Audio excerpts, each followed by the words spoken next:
My name is Tristan Montoya, and I'm here with my client, Antonia. And Antonia is going to share her story about recovering from drug and alcohol addiction and eating disorder, and ultimately finding her spiritual life purpose and finding a way to give back, to serve others. So she had a spiritual awakening while we were working together, and this is her story. I have Antonia here. She's going to talk about what she went through, how she got to this point, what recovery looked like for her, and share a message of inspiration and healing to anybody who can relate to her story and what she went through. So, Antonia, welcome. Hi. How are you? Good. How are you? Fantastic. Thank you for agreeing to do this. No problem. Thank you for having me. Of course. Your story is really inspiring, and I wanted to make sure that a lot of people were able to hear this story for the purposes of not only elevating their own belief about what's possible, but giving them a living example of someone who's done it. I think the number one thing that keeps people from truly recovering and transforming their lives is, one, their beliefs that it's not possible. They have to follow the traditional path of treatment, that maybe they're uncurable or they have a disease. There's all these stigmas involved in addiction recovery. And you've defied all of the beliefs about what's possible. And I think it merits doing this interview and revealing your story about how you healed and giving people some new ideas and new understanding of what's possible through a spiritual awakening. I had a beautiful, beautiful spiritual awakening that really showed me that all of the power and everything was within myself. Yeah. That I was able to heal myself, that I didn't have to constantly keep going in and out of therapists, in and out of psychiatrists to try to get healed. That was all within me. Yeah, absolutely. So you found the gifts within yourself, and it took, you had what I would call a rude awakening. Is that more or less correct? Yes, I overdosed, and I had a very, very rude awakening. I had social services at my house, inquiring about my son and about my parenting. I lost every relationship, even my own therapist. And I just was ready and willing. I just had this much willingness. Yeah. To make a change. Yeah. So basically what I want to convey to others, just so they can get a full perspective of your story. How old are you today? I'm 33 years old. Okay, you're 33 years old. Today is March 21st, 2016. Antonia and I first met in July 2015 while she was in recovery out in California, in the Los Angeles area. So when I came into contact with Antonia, she was a completely different person than the person you're seeing now, smiling, happy, radiant. Antonia had her head down. She was a little bit shy. Her hair was a little bit tousled. And she didn't really know why she came up to me, but she was guided to come talk to me and say that maybe can you help me? I don't know. I was there volunteering as a spiritual teacher for this particular treatment center. And after giving a short class, I believe we did some Tai Chi that night and did some energy, just movement of energy, understanding energy. That's when Antonia approached me. I didn't know a lot about her story at the time, but what I would learn from Antonia is that she had, let's say, a checkered past, to put it mildly. Most people in recovery, they have a pretty big story, and it involves drug use. It involves getting in trouble with the law. It involves possibly sexual abuse. It involves failed relationships or unhealed relationships. So with Antonia, she really covered all those points. There's not much left out in her story. Going over her history is really like going over a rap sheet for someone that's had a pretty traumatic life. So to be sitting here in front of me, happy, healed, whole, finding your purpose in the world, giving back to others, looking for a way to express your gifts, this is a really miraculous transformation. Would you agree? Yeah, it's the most beautiful thing that I can ever say has happened to me in my life. Yeah. So when we met back in 2015, and there was barely a glimmer of hope in your eyes. I remember meeting you. I remember your energy was very heavy. You were very committed to, I'm never getting better. I've got all this pain. How am I going to work through it? The trauma was really your identity at that point, and the past was your identity, and all the things you had been through, the car accidents, the sexual trauma, the drug abuse, the eating disorder, the parents that caused a lot of damage to you, all these things that had happened were creating this identity, and that's who I saw. I saw a person in treatment who just had a lot of stuff to work through, and was disguising it through something called addiction. It's what we call addiction is, and that's really just, anyone who chooses a substance, in my experience, is just masking underlying emotions, underlying issues that need to be resolved. So can you tell me a little bit about that? Oh my God, I was definitely masking myself. One of the forms was addiction. One of it was through I was constantly angry, constantly self-abusing myself, constantly abusing others around me, constantly blaming, constantly feeling guilty, constantly feeling ashamed, constantly looping my mind around the same thing over and over, living in the past, living in the future. When really I just was so scared to be my true, genuine self that I just constantly sought my ego for answers. And how did that work out? It constantly brought me to my knees every single time. Yeah. So when did you realize enough's enough? I was doing work with you, and I remember sitting down, and I kept telling the story of everybody else. This one did this one did that, and I just was like so tired of hearing my own like self complain constantly. Yeah. And there was just a shift. And I really went back into my room and I prayed, and I really prayed from my heart. I was really done and willing to do whatever I had to do to change. I know that you had some introduction to spiritual practices at the time. That's originally how I was brought onto campus. So tell me more about that. Well, I was one night, I was into this breath work with this feather breathing, and all of a sudden it was about releasing your trauma. And for me, the experience was actually so divine and so beautiful.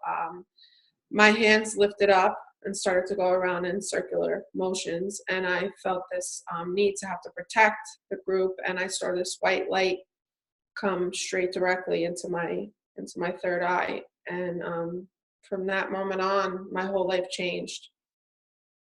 Wow. And So, I felt more bliss from being in a state of meditation and being connected to my divinity than I ever felt being high or angry or being dangerous in my whole life. yeah. So what was that like for you to go from feeling broken, confused, addicted, hopeless, to having this spiritual experience?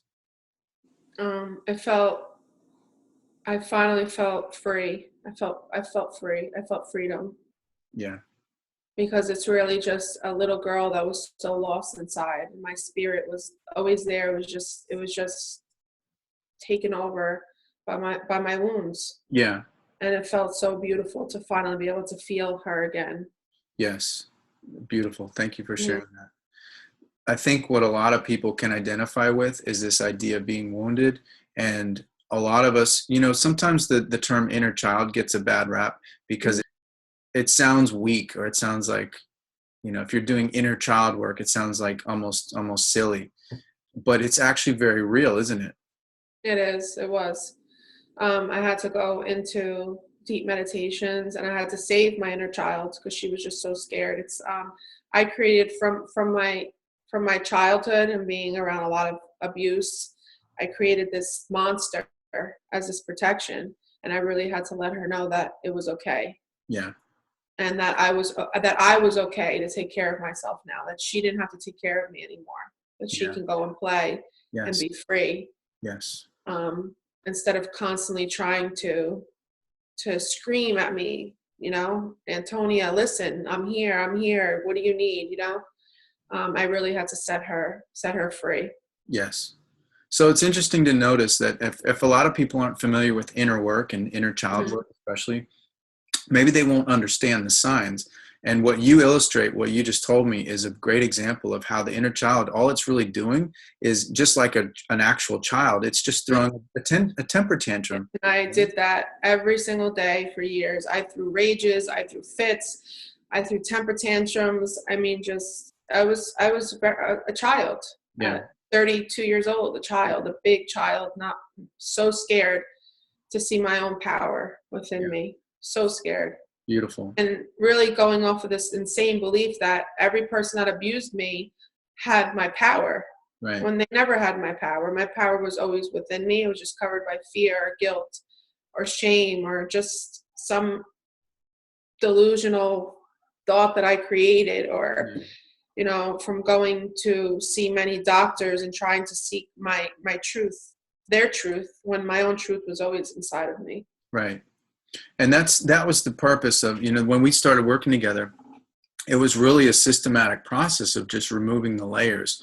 You know, I noticed that before I could even get through to you, you had to release some of the layers of trauma. And you know, I always say, you know how I work with my model, the heart map model, and it's kind of like, first the mind has its layers of protection, and then the heart has its layers of protection. And finally, when you strip away all the things that you are not, you start to become aware of your truth and who you really are. And that's this is the process I'm hearing you describe. So, you know, when I look over your timeline of your life history, it sounds like, you know, all this started from the age of a young girl who you know, who had her childhood taken away and who started being exposed to very adult things at a very young age. And so there were years and years of trauma to move through. And one of the most interesting things you told me right before we started our interview, we were just casually chatting, and you had mentioned that you came to the realization that you had created the disease or the eating disorder unconsciously as a way to get attention. Can you tell me more about that? Yeah, absolutely. I created this disease in order to get my parents to stop fighting. I didn't want them to fight anymore. And I thought that if I was sick, then maybe they would stop, and they would come to their heart and realize, okay, we have a child that's sick. You know, we need to do something. Maybe we need to look at ourselves. Yeah. How did that work? It didn't work. It didn't work. Okay. No. But that was, you know, it never worked. Sure. Yeah. And that's a very, I mean, it came from the wounded child. So it was a childlike thing to do. Let me create an issue so I can get the attention. That's a very childlike thing to do.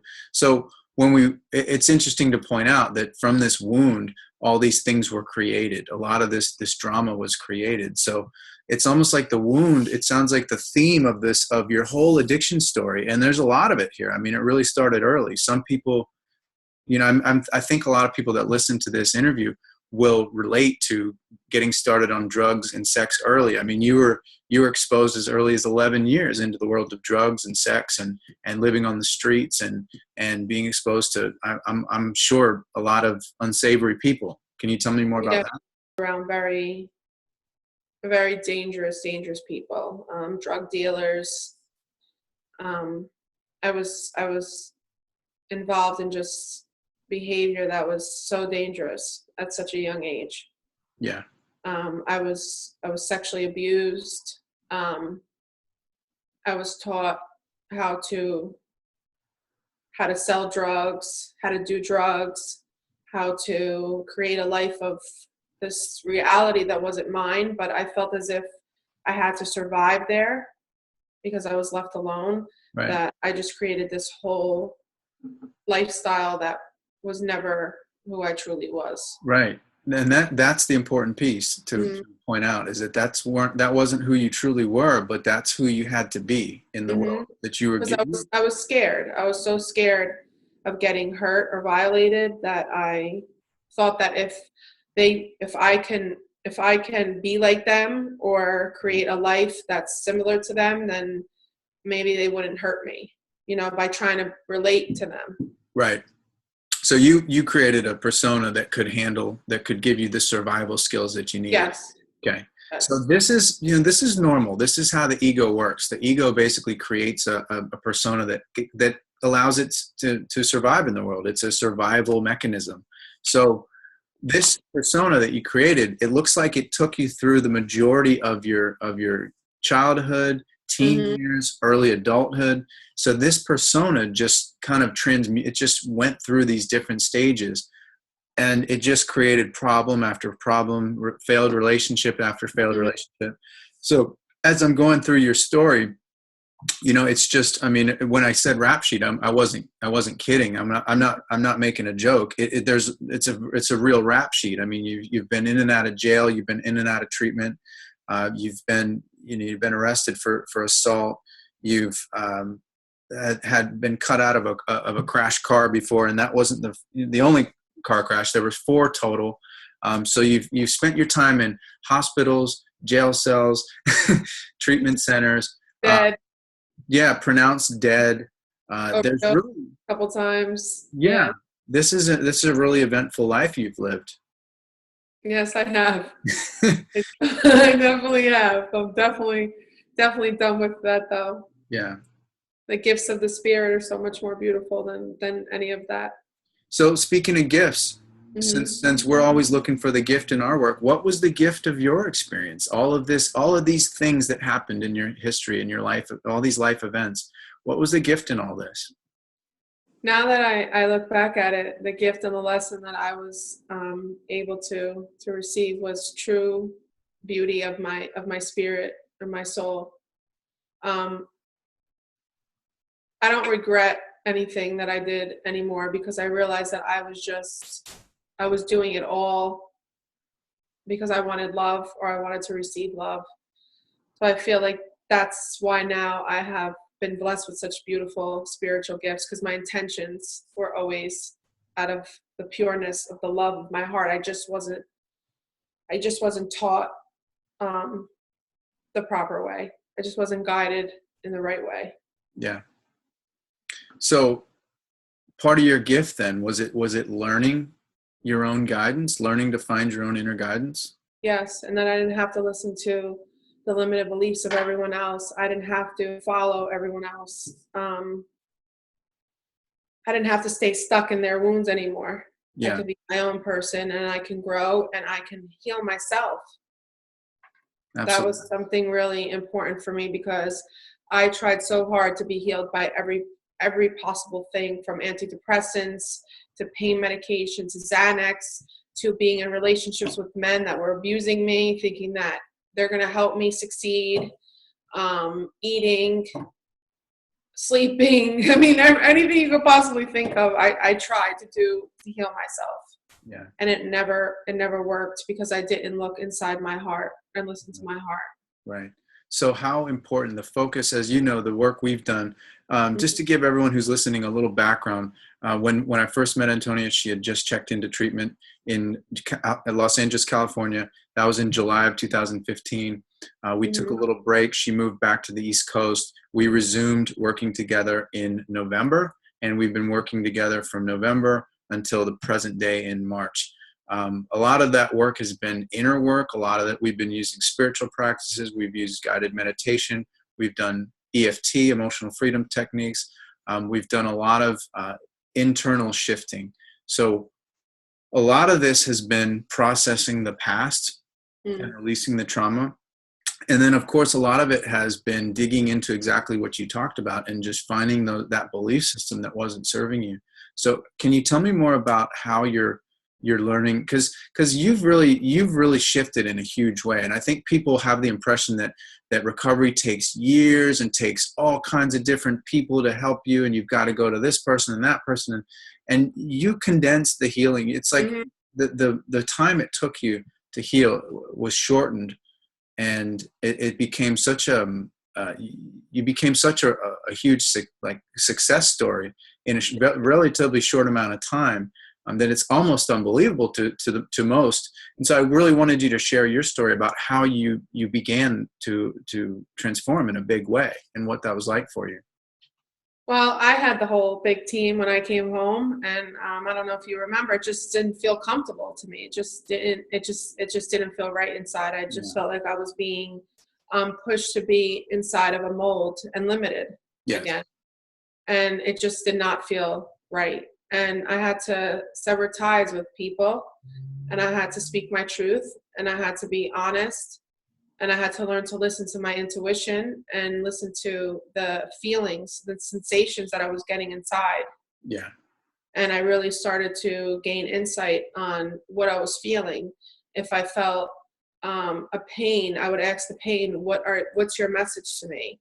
If I got angry, I started looking at everybody as a mirror. I really took that to heart, that I'm a reflection of everybody around me. Yeah. And whatever I'm feeling inside of somebody, or if I'm feeling angry at somebody, or if I'm feeling fear in somebody, it's something inside of me that really needs to be worked on, or something that is unresolved in me. So it helped me from blaming everybody and sitting in the suffering and moving forward. Awesome. So where And did this awareness come from? it was always inside of me. Yeah. I also had to look at some of the most horrifying situations in my life and really look at the lesson and the gift.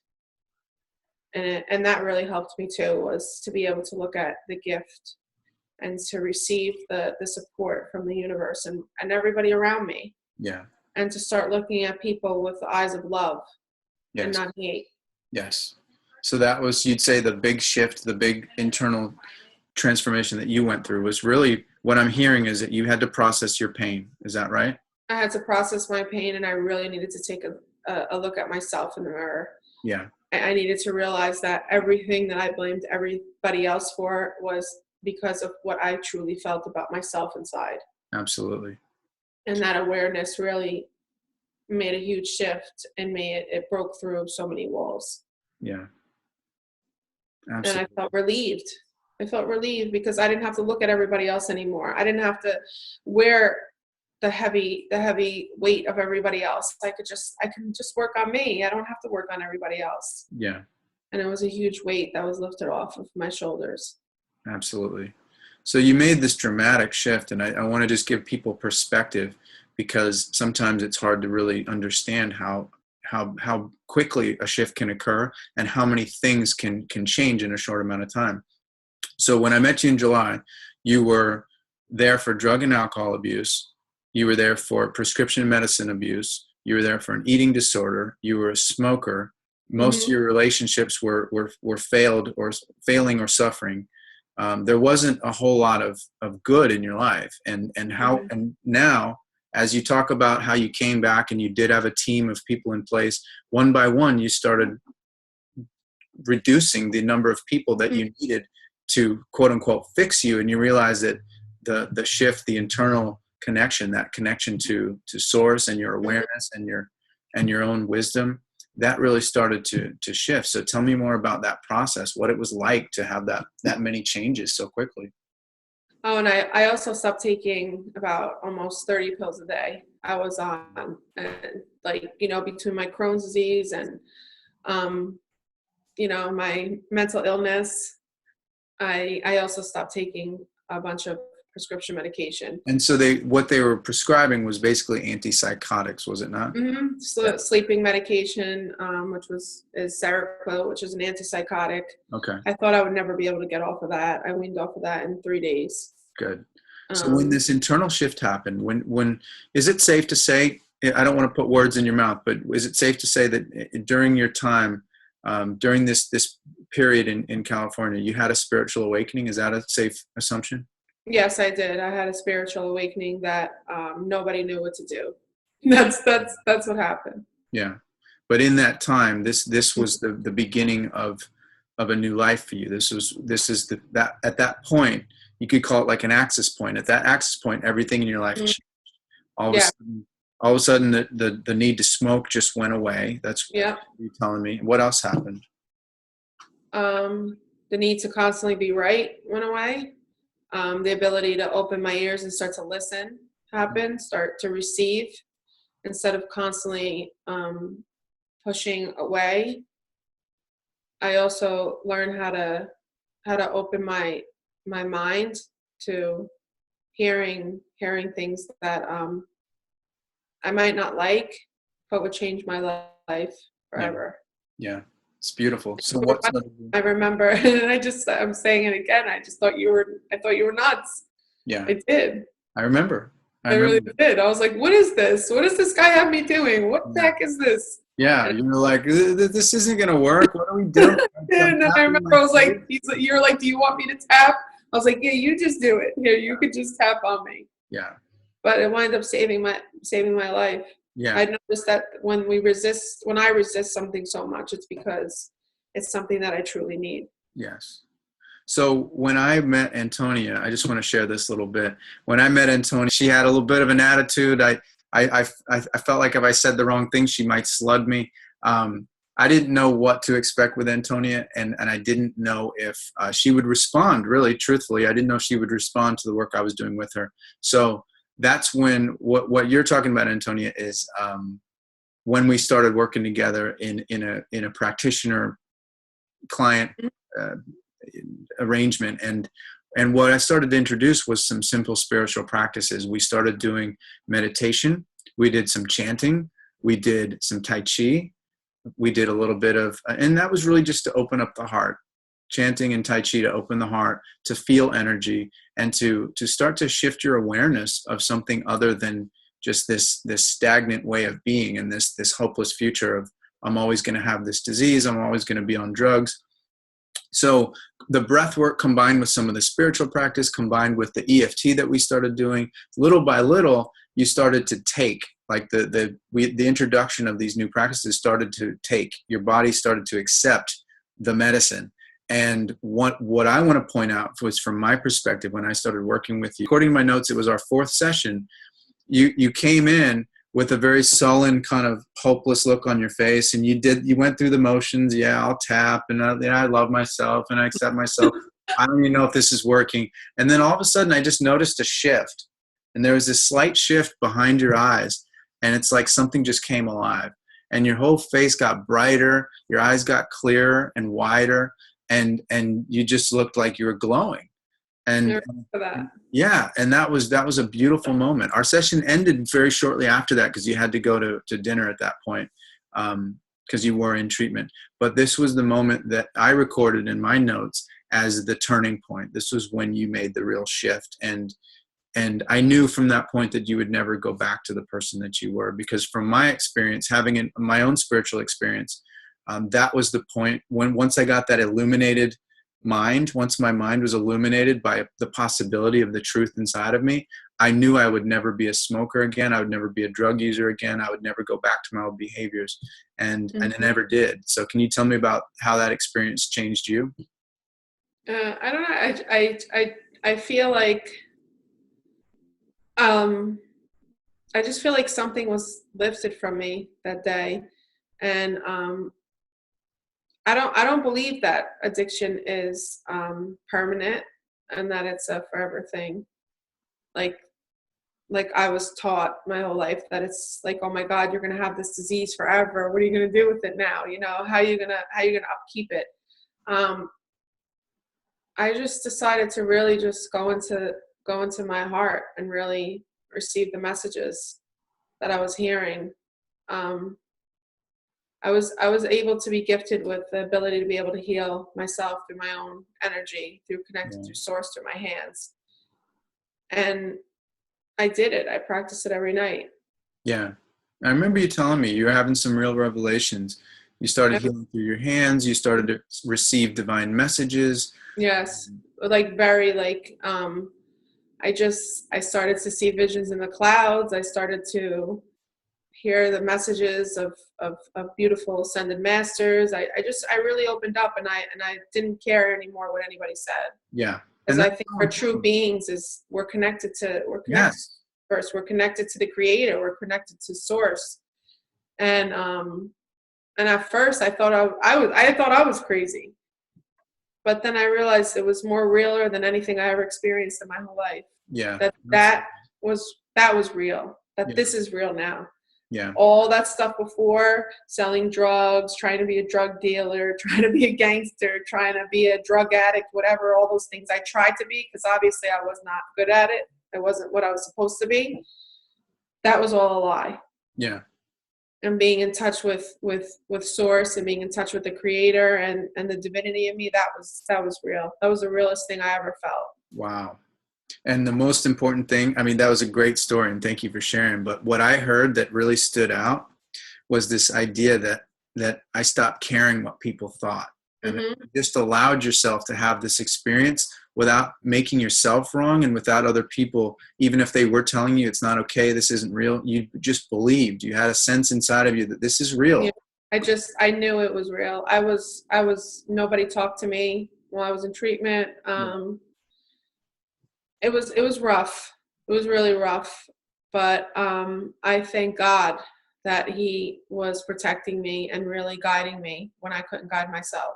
Absolutely. It just takes that, I'm telling myself, everyone here, it just takes us a little bit of willingness, and God will do the rest. Yes. Beautiful. So that kind of leads me into this next question, and we've covered, we've talked about your story and what you went through, and I really want you to tune into your experience as an opportunity, because we all have our own healing story, and as soon as we have a healing story, that becomes our message of healing and happiness and true bliss. So you've got your healing story now, and you've become this new person, and you're doing a lot of great things. Before we get into all the things that you're now inspired to do in your life, just briefly talk about what you would say to other women and other people struggling with from their past sexual abuse, trauma, drug addiction, life challenges that have caused them to be hit with addictions and issues in their life that they can't seem to get over. What would you say to those people? Well, my first message would be is to never give up, because I never gave up. And to keep searching for that light, and one day it will find you. Yeah. And really to just believe in yourself, and to allow your power within you to guide you home. I really thought I would never see anything but just pain. Yeah. Did you have any vision of your future when you were, and you're 33 now, when you were 30 and you were in, because really you told me that in July of 2015, that's when you checked back into treatment for the third time, was it? Yeah, I went to a treatment in Maryland. Yeah. So there was Florida, Maryland, and then California. So this was the third time that you were in treatment, and now you're 33. And a mother. Yeah, a mother. A fiance. A daughter. I was a sister. I was just a very lost. My soul was lost. Yeah. Did you have any vision for a healthy life ahead of you? Through other people, not for myself. No. Yeah. Through other people saving me. I constantly had this vision that everybody was going to save me. That somebody else was going to save me, except for myself. And when did that shift? What? When did that shift? When did you realize that you had the power within yourself? When I started to open myself up to the divinity in me, really, truly, to my spirit. I mean, it's addiction is a spiritual disease. It's a soul disease. Yeah. It's not.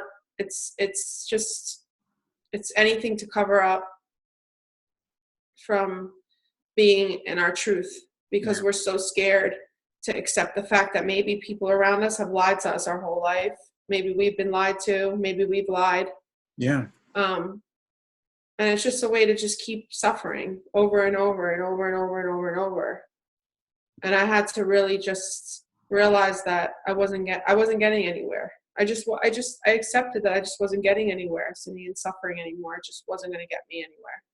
So what are some of the qualities that you would suggest for people to begin to heal themselves? What do they need? Faith? Yeah, that's the number one thing, is I started to believe and have faith, and some faith that if I just release some of this control, that God will do for me what I can't do for myself right now. Beautiful. Beautiful. I was constantly trying to control everything and everyone around me till I wound up with nothing. I almost lost my own son, Yeah. and that was painful. Yeah. Beautiful. Thank you for sharing that. Thank And you. yeah, and thank you for being okay with showing some emotion during this, because we're talking about your life as if it's someone else's life and you're just looking back on it, but it did happen to you and this was your story. But it's the triumph that we're exhibiting today. We're showing the triumph. We're showing the courage that it took for a young woman to push through all of this pain, all of these challenges, all of this abuse, all of these things that happened. You created quite an eventful life here. And now you're in this position where it's like anything's possible. And I think this is what people are so inspired by. People love the comeback stories. That you really have showed courage, integrity, and persistence in doing this work. In the way we've worked together, you consistently show up, you consistently do the work, you're on time, you're communicative, you're honest. And that's the most important part. You had said willingness is just be willing.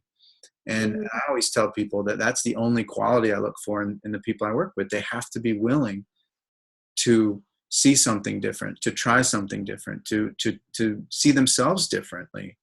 And that's really the one thing that I want to get across to others out there, is the willingness to do this work. You're seeing a woman here that was willing to change her life.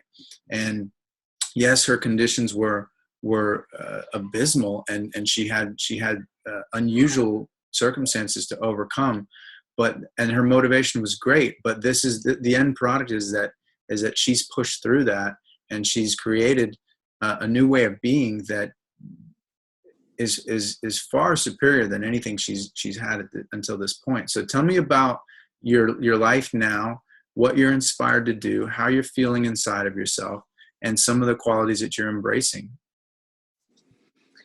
Oh, my life now. My life now is completely something I never could have imagined. I now know I have a choice, whereas before I felt like I didn't have choices, Yeah. that things were just going to be the way that they were, and that was it. Yeah. I now have wisdom. I have beauty. I have compassion. I have gratitude. I have life. I have life. Whereas before I felt dead. Now I finally have life. I can breathe in. I can breathe in life every day. Yeah. And respond to it. I've learned to really take responsibility for everything that I've done in my life, and to always take a look at myself now. My insides are healing day by day. I am internally not at war with myself anymore. My mind and my heart are not competing anymore, because my heart has won the battle. Beautiful. That's huge. And I realized that I'm a hero. Yes. I'm a warrior, and I'm a survivor, and I'm a victor. I'm not a victim. Absolutely. That's what I've learned. Absolutely. Along with a lot of other great things, but now today I'm able to want to give back, and I'm in the process of opening up my own woman's halfway house. Beautiful. Which I was really grateful that my mom gave me, that she trusts me enough now to give me a piece of her property, and it's really blossoming, beautiful. Excellent. I Yeah. want to be able to give back to women and be able to be there for others that are really just seeking spiritual oneness and wholeness inside of them. And for them not to be scared of it. It's not a scary thing. It's a beautiful thing. Yeah, absolutely. And I think, one of the things that's unique about you is maybe some others start similar halfway houses or recovery programs, and maybe they've been through some form of traditional recovery. But I think what's different about you is you offer a real life inspiration. You offer a real spiritual change has gone on within you, and so you speak from the truth of transformation. And I think that's different from someone who just, white knuckles it through AA and drinks coffee 10 times a day and smokes their cigarettes and says, it's okay because I'm not drinking anymore. The point is that you've healed. Like this, you're not a person who's still addicted to caffeine and addicted to nicotine and addicted to prescription pills just to manage symptoms. You've cleaned yourself out. You've hired a nutritionist. You're doing an inner cleanse. So it's a holistic healing that you've had. So tell me more about that. From the inside out. I've learned that I have to heal from the inside out. I have to heal my mind. My mind was pretty sick. Yeah. And I had to heal my mind and really get rid of all the toxins that were inside of me. I mean, I was throwing up. That's how much toxins I had inside of me. Yeah. But I looked at it as a gift. And again, asked my body, what am I throwing up? What am I releasing? So I can be aware of what was going on so that I wouldn't repeat it again. Yeah. And I just took everything and really used it to my advantage of learning how to heal myself, learning to be dependent on me, learning to love myself, learning to honor myself, learning to respect myself, learning to treat myself with compassion. What I couldn't understand is how I could look at so many others with compassion, but not myself. You shared the most beautiful thing the other day. There was a post you posted on Facebook, and I just want to read this with your permission. Is that okay? Mm-hmm. All right. So this is a woman. I mean, Antonia. I mean, your story is remarkable. It really is, because were you a reader and a writer before this? Okay. No. I read one book and it was called Confessions of a Chicken Head. Okay. Nice. Yes. Okay. That's Las Vegas. Nice. Okay, so this is, I think, just to give people a perspective, like this is a woman who wasn't a reader, wasn't a writer, didn't have literary skills, so none of this was available. She wasn't tapping into her creativity. She wasn't expressing herself. She hadn't really found that gift of expression. And I think one of the most healing things people can do is find a creative outlet. And one of the things Antonia has done during her healing and transformation is she's used the written word to heal and to express herself and to let the divine flow through her. She's written some beautiful things. If you follow her on Facebook, she has her own Facebook page where she channels a lot of writings and just writes beautifully from the heart. And this, if you read it today, you wouldn't even guess that last July she was in drug and alcohol treatment center. This is something she wrote very recently, and I did a little phone snapshot of this because it was beautiful. I saw it when I was out walking and I was like, wow. So this is what she wrote. When I look up into my higher self and hear my heart speak, that's when I know I'm home. This is a gorgeous depiction of love that the universe has to offer us if we seek love instead of anger, hate, or fear. Love is always going to win, even when we feel hopeless. I can tell you from my own personal experience that when one is full of hate, there is no seeking truth. When I was filled with my own self-hatred, I can't tell you how badly I hope to feel love again. Now I know love. I know how to love, and I can feel love guiding me, even if I go out of my heart. My heart always brings me back into its place. God is showing me the divinity in me. I heal through sitting into my heart, not sitting into my hate. Amen, and have a beautiful evening. Yes. Do you remember writing that? Yes, and I remember looking up into the sky, and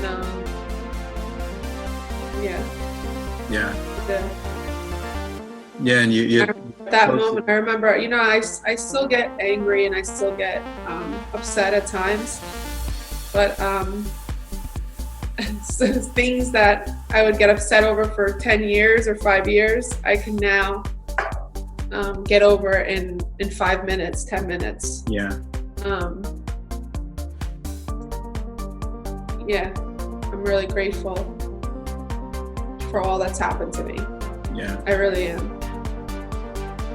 Yeah, it's truly a miracle, Antonia, and I think that's one of the reasons I wanted to do this interview, was because people don't believe in miracles anymore. They think it's something we hear about them in church, or miracle this, miracle that.